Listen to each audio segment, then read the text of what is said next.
the brain of the space probe that's going to be zipping past Pluto, taking lots of pictures. That's Neo-Retro News. Yup.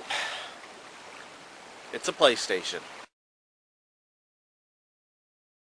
Didn't pronounce that quite right there for a second.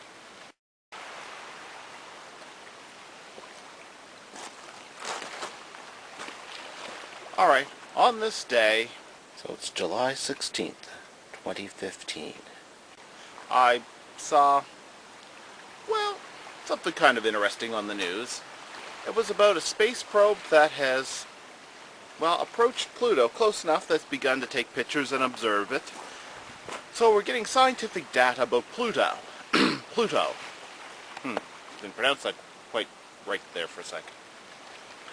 But getting images and information on Pluto is in and of itself kind of interesting. But that's not Neo-Retro News, is it? If I put up the title, Neo-Retro News, and if you've seen anything else with Neo-Retro News, wouldn't it be indicated that the Neo is referencing kind of new stuff related to video games, the retro being retro video games, and the news being, you know, somewhat current information? Yeah. So how is that Neo-Retro News? I mean, it's outright awesome. Humans should be, I'll put it this way, if you're going to be a part of the universe, you ought to have a little interest in how it works, what's out there, what's going on with it.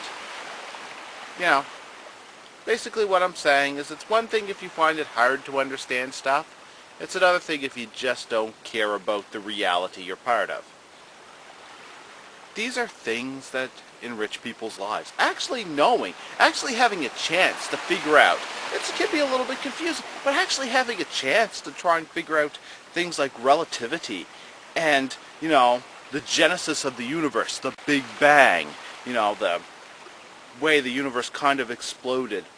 You know, exploded is kind of metaphoric here, but how it all expanded from a primordial singularity, and, you know, the idea that, you know, there might not be an actual edge to the universe, and all kinds of fascinating things about the working of space and time, life as we know it. You know, this should be pretty interesting. Sure, Pluto's just a rock in space, a big rock in space, but it's part of our solar system, and that should be interesting enough on its own, but it's not really Neo-Retro News. But the brain of the space probe that's going to be zipping past Pluto, taking lots of pictures, that's Neo-Retro News. That's where we get into, hey, we're talking about old video games here. New stuff about old video games. PlayStation. The brain of the space probe. The processor. Yup. It's a PlayStation. Well, actually, it's the same sort of computer chips, same processor, whatever. That's right, the guidance system, CPU, that is guiding a NASA space probe to Pluto is a PlayStation CPU. Look it up. The articles are out there. That PlayStation processor, which has been proven to be reliable to run many, many PlayStations, original PlayStations, not the PlayStation 2 with its higher malfunction rate. No, original PlayStations which, you know, unless they overheated, you know, were pretty tough. I mean, hell, a lot of them survived overheating, you know. PlayStation had some overheating issues. Didn't have any problems with its processor, I guess. That reliable PlayStation processor. NASA picked reliability over power. Because, you know, there's definitely more advanced chips they could have used. Faster, more powerful ones. But reliability is good. Car manufacturers should think about that. So, that's pretty cool. Space probe is in the news as of this date, which the watch I'm wearing today doesn't have the date on it, just the time. You know, it has the time of day, not the time of month or the time of the year. And there's a fly buzzing around me.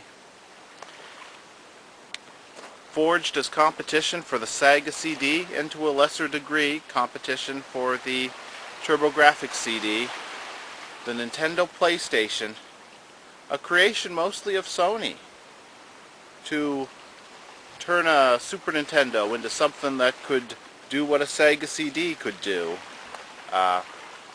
Play a CD-based format, which actually was a pretty good way to play a game back then. Probably the best way to play a game at that time was on CD rather than cartridge. But Nintendo rejected it. Nintendo rejected what Sony had to offer. So Sony developed it as a standalone system. The PlayStation, the Sony PlayStation. So was born Nintendo's most powerful competitor. Nintendo could have owned them. The PlayStation line of games.